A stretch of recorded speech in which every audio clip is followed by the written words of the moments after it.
아는가 모르는가? 두 분은 모른다고 했고 한동훈 법무장관은 말 맞추길 수 있다라고 안 믿고 있어요. 돌아온 김성태. 김성태 전 회장이 지금 돌아온 것 실시간으로 전해드렸습니다. 귀국길에 의혹을 전면 부인했어요. 한 언론 기자와의 짧은 답변이 있었는데 뭐라고 부인했는지 함께 보시죠. 앞서 제가 설명을 해드렸는데 이재명 변호사비 대납 의혹 관련해 이 대표와 전화한 적 없고 연락처도 모른다. 쌍방울 전환사채 비자금 조성 의혹. 결국 이게 변호사비로 대납된 것 아니냐라는 의혹으로 연결되는데 회사에 전환사채 만드는데 무슨 비자금을 만들 수 있겠냐. 부인. 강력 부인입니다.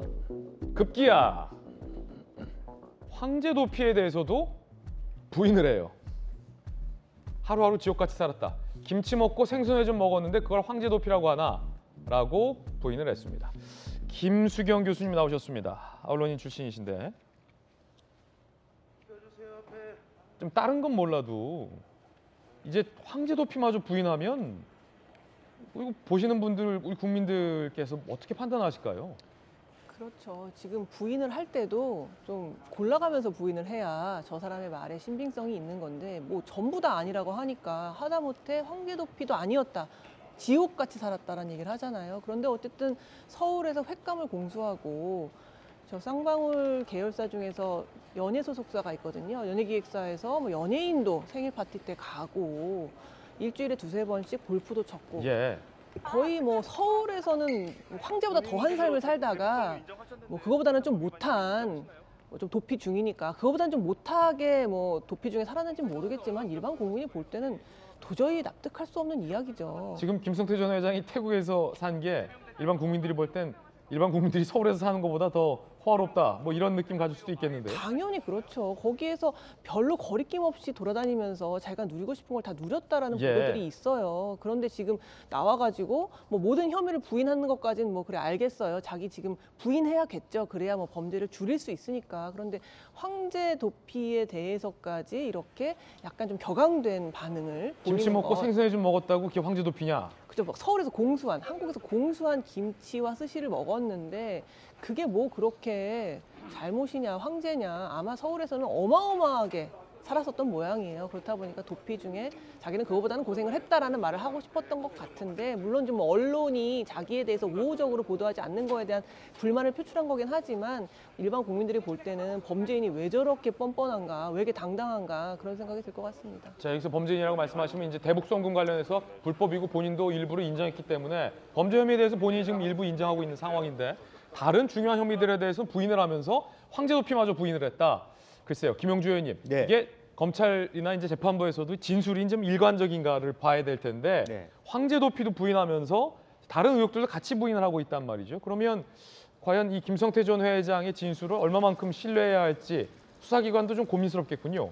뭐 고민스럽겠죠. 그러나 이제 저런 부분은 사실은 본질이 아니잖아요. 예. 겉으로 말하자면 기자들의 발언을 회피하는 발언이기 때문에 그것에 말하자면 착묵해서 뭐 깊이 있게 볼 것 같지 않고 이미 말하자면 새장 안에 들어온 새이거든요. 비유하자면. 예. 그리고 실제적으로 보면 이제 변호인들이 그 김성태 회장 같은 조재현 그 변호사가 특수통 출신이고 이미 이 정부하고 상당히 논의를 할 수 있는 수준에 있는 사람이고. 그렇습니까? 예.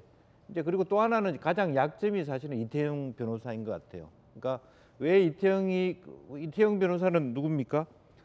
해경군 김씨 변호사인데 왜 그 쌍방울 계열사인 비비안에 2019년 12월부터 근무했는가? 이게 가장 큰 약점일 거예요. 그러니까 그것이 이재명 대표하고 연결고리잖아요. 아, 그렇군요. 쌍방울 이재명 대표의 변호사비 대납의 부분도 여기 이태원 변호사와 연결돼 있고 그럼 왜 해경군 김씨 의혹 때 네. 이재명 대표 측을 변호했던 변호인이 네, 그리고 지금 쌍방울로 갔다. 네, 그리고 그분이 말하자면 이재명 대표의 선대위 법률 지원 단장까지 했다고요. 아하. 그런 사람이 실제적으로 쌍방울 계열사의 비비안이라는 곳에 말하자면 임원으로 있었다면 사실은 더 이상 김성태 회장으로서는 뒤로 물러설 데가 없는 거죠. 부를 수밖에 없는 거죠. 비비안이라는 쌍방울 자회사의 임원으로 네. 이재명 대표 측에 이제 해경군 김씨 변호인이 들어가 있었던 임원으로 거고. 가 있었습니까? 예, 1년 비비안이라는 반. 곳에? 예. 어. 그러니까 2019년 연말부터 2021년 그 1년 반 이상 있었다라고 하는 것은 빼도 박도 못하는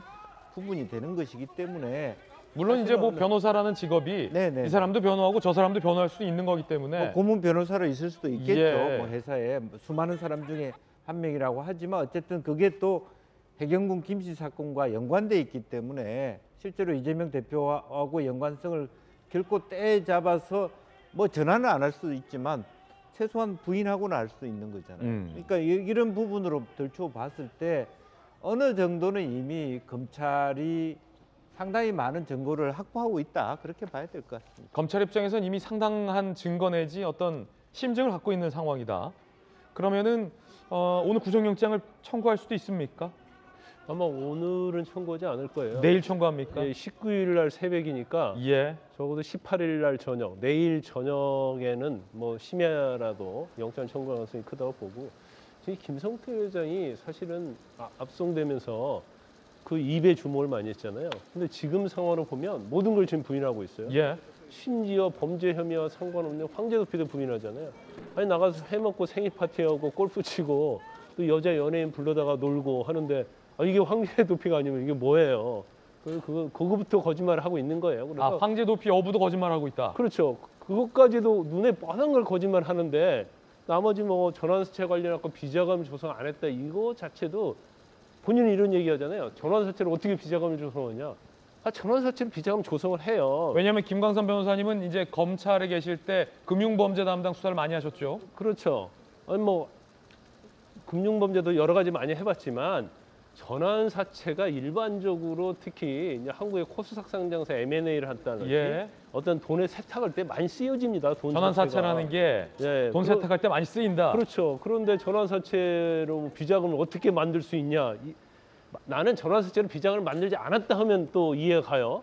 근데 뭐 전환사채로 이거 어떻게 비자금을 만들 수 있냐 이런 얘기를 하는 거예요. 그러면 지금 뭐 언론 보도된 것도 보면 뭐 어느 제우스 조합이 일을 하는데 돈을 몰아주고 뭐 전환사채를 어떻게 하고 세탁하고 이런 것들이 다 나오거든요. 예. 그렇기 때문에 뭐 정말로 비자금을 마련했는지 못했는지 모르지만 네. 비자금을 만들 수 없다 이건 사실은 맞지 않는 거고요. 전환사채로 비자금을 만들 수 없다라는 김성태 전 회장의 주장은 틀렸다. 그건 새빨간 거짓말이죠. 만들 수 있다. 네, 전환사채로는. 네. 그리고 이제 변호사비 또 대납과 관련해서 아까 제가 말씀드렸습니다만은 김성태 회장 전 회장하고 이재명 대표 만나지 않을 수도 있죠.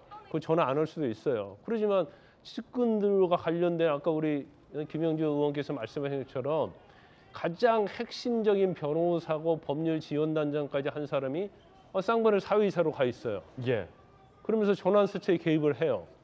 거기에 대고 법률 캠프에 있던 변호사랄지 직원들이 가요. 그리고 경기도지사가 되면서 이재명 대표 되면서 대북 송금이랄지 대북 사업에 쌍방울에 뛰어들어요. 그래서 이 얽히고 설키고 다 돼 있단 말이에요. 그러니까 서로 알고 모르고 중요한 게 아니라 간접적으로든 어떤 형식으로든지 서로 인지를 하고 있고 또 측근들이 다 할 수도 있고 안 할 수도 있어요. 그래서 물론 이제 범죄 혐의가 있다는 걸 전제로 말씀드리는 건 아니지만 그렇지만 뭐 자잘한 거 하나까지 다 아니다고 저렇게 얘기한 걸 보면 아까 김수영 교수께서 얘기했잖아요. 인정할 건 조금이라도 인정해야 할 거 아니에요. 근데 내 돈 들여가지고 다 했기 때문에 아무 죄가 안 된다. 뭐 이런 취지로 얘기하는 걸 보면 모든 걸 이제 모르쇠로 일관하려고 하는데 오히려 모르쇠로 일관하다가 검찰에서 결정적인 증거가 들이내미면 인정할 수도 있고요.